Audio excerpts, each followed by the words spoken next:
Hello, this is a part 2 continuations of fixing a rotting or decaying old fence without removing the structure or the fence itself.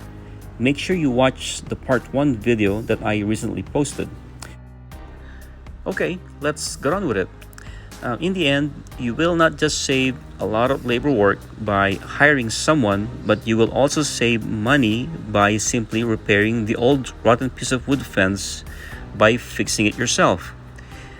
In my case, because it will be visible from public view, I'm going to simply repair, sand it, and stain it at the same time. After it's done, it will look spontaneous like it was never been damaged before. Well, hope I have shared some tips for your next project or do-it-yourself project or DIY project this summer. Thank you.